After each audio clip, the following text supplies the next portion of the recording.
Heyo, Assalamualaikum warahmatullahi wabarakatuh. Halo semua, Nida kembali. Ya, kenalin untuk yang belum tahu, aku Nida, NIDA, aku host dari Din Diaries Podcast. Din Diaries itu adalah sebuah komunitas muslim, sebuah Islamic page yang insya Allah akan membahas banyak hal yang berkaitan dengan Islam, seperti tips untuk beribadah khususnya nih untuk para muslimah. Dan Din Diaries juga akan membahas banyak realita kita sebagai individu dan masyarakat, tentunya dalam sudut pandang Islam. Insya Allah. Kami hadir di sini untuk membantu teman-teman untuk tumbuh dan berkembang menjadi muslim-muslimah dengan versi yang terbaik. Insya Allah. Oke, mari kita mulai episode Din Diaries ini dengan mengucapkan Bismillah. Enjoy the show. Nah, seperti yang udah dijanjiin di episode sebelumnya, hari ini adalah lanjutan dari episode selanjutnya yang akan membahas apa aja sih yang harus kita kenali dari diri kita ini. Banyak sebenarnya, cuman di episode ini akan dibahas hal-hal yang terpentingnya saja. Oke, kan pasti masih pada bingung ya apa saja sih yang harus diketahui atau dikenali dalam diri kita.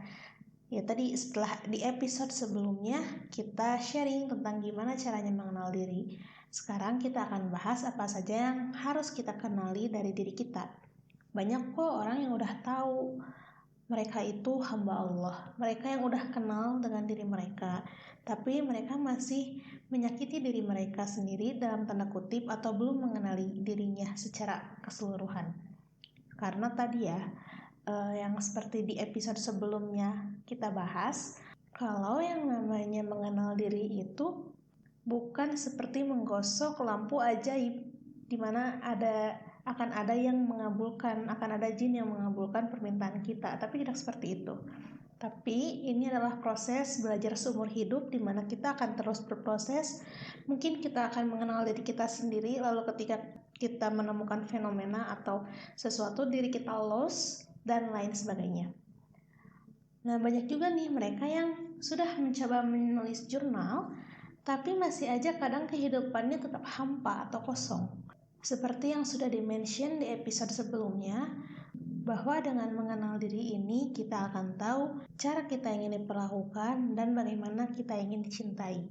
Karena kita akan mengenal diri kita lebih baik dari sisi baik dan dari sisi buruk atau kekurangan dari diri kita. Yuk kita bahas apa aja sih yang harus diketahui dari diri kita ini. Yang pertama adalah kita harus sadar akan nilai dari diri kita.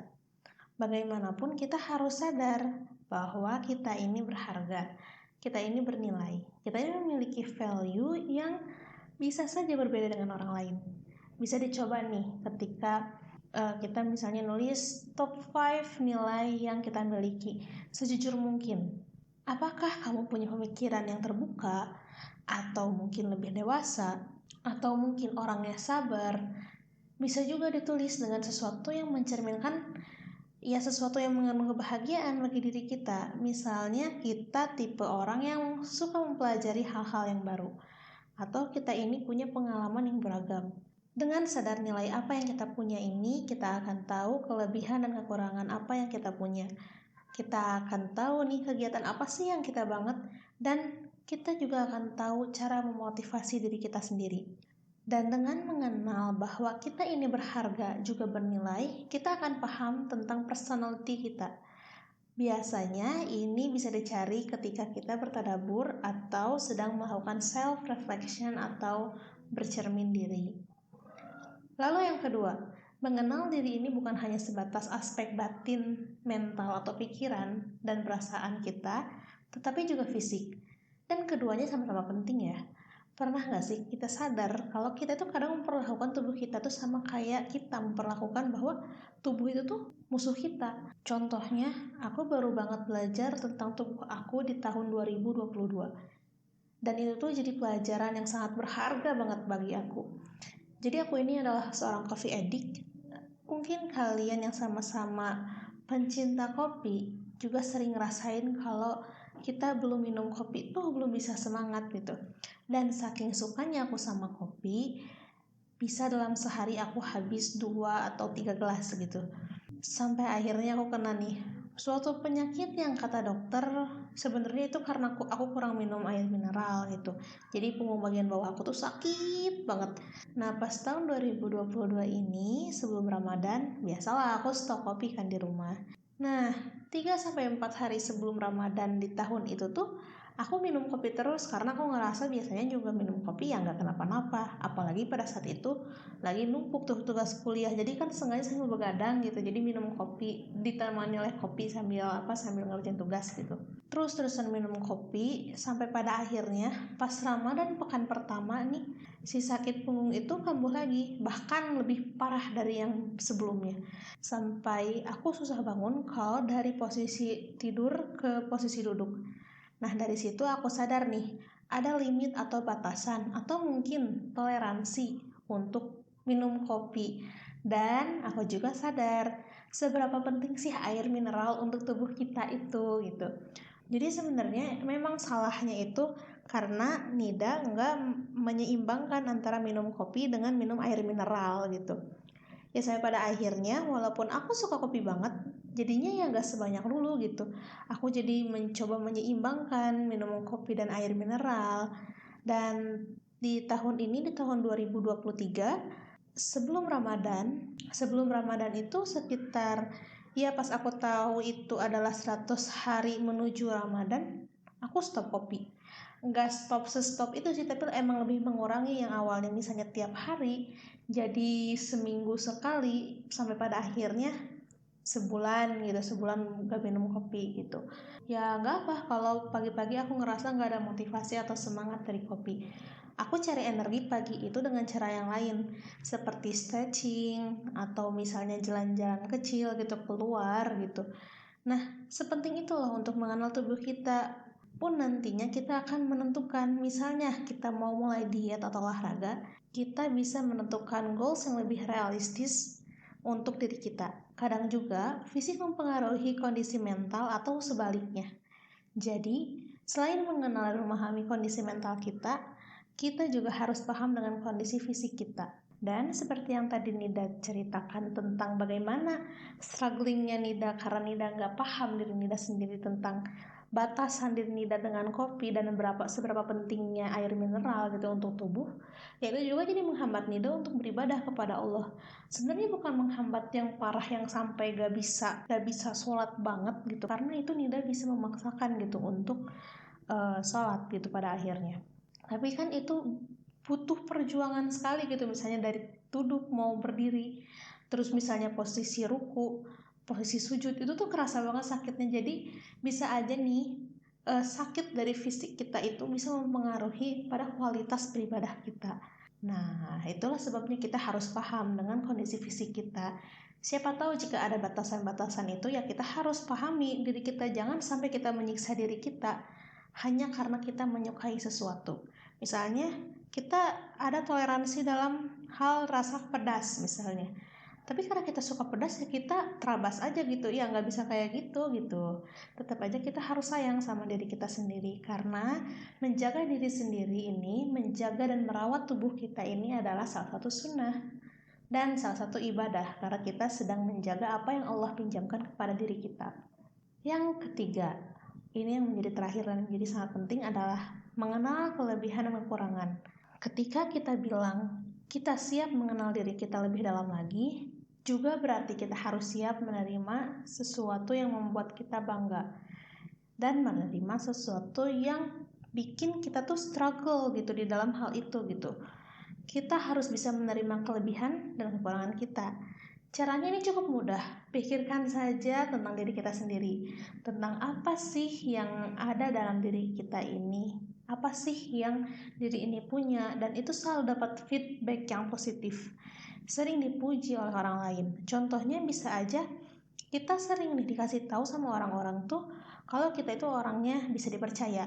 Lalu ketika kita mulai memikirkan nih, apa sih kekurangan kita, coba tanya diri kita, biasanya setiap kegagalan kita itu apa sih penyebabnya?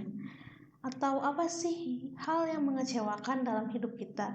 Bisa saja orang-orang sering bilang kalau kita itu pendiam dan jarang menyuarakan suara kita. Dan itu berpotensi bahwa kekurangan kita adalah kurangnya rasa percaya pada diri sendiri ataupun kepada sekitar. Lalu ketika kita sedang memikirkan nih apa saja kelebihan dan kekurangan kita, terima saja dulu, jangan langsung ditolak. Karena ada beberapa orang yang punya kebiasaan menolak pujian maupun kritikan dengan cara yang halus maupun kasar ya. Jadi contohnya orang yang menolak pujian itu adalah ketika dia selalu bilang atau memikirkan, ini mah tetap karena si A yang selalu membantu. Sebenarnya tanpa si B, aku gak akan kayak gini. Sebenarnya untuk kultur kita di Indonesia ini cukup baik, sehingga kita tidak dicap sebagai orang yang sombong. Tapi jika ini sudah berlebihan, itu bisa aja seolah mengkerdilkan potensi kita. Bisa aja memang benar kita sebaik yang orang lain ucapkan, tapi kita tidak menyadarinya karena kita menumpahkan pujian itu kepada orang lain. Lalu ada nih orang yang menolak kritikan. Kita bisa dibilang sudah menolak sebuah kritikan ketika ada seseorang yang memberikan kritik terhadap kita dan kita berpikir bahwa ini adalah kesalahan orang lain, bukan kekurangan dari kita. Misalnya kita berpikir, gara-gara si itu nih, coba aja si itu gak ada, pasti aku bisa melakukan yang lebih baik lagi.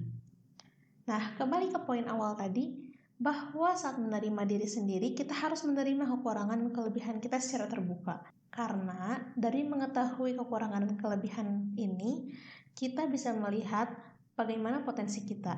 Seperti apakah kita menyukai matematika atau tidak, apakah ilmu sosial adalah bidang kita atau bukan, apakah kita komunikator yang baik atau penulis yang andal, atau mungkin jika tidak handal dalam mengerjakan sesuatu, kita handal di bidang yang lain.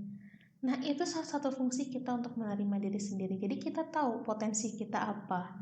Dari keseluruhan, intinya adalah kita harus tahu bagaimana cara kita berpikir, bagaimana sistem kerja tubuh kita.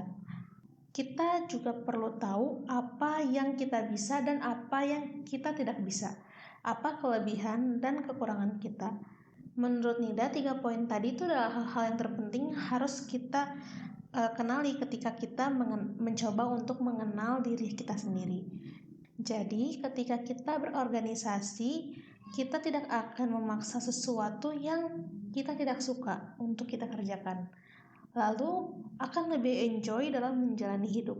Dan ketika kita tahu apa yang kita suka, kita akan memperdalam hal tersebut dan menjadikannya sebuah kelebihan.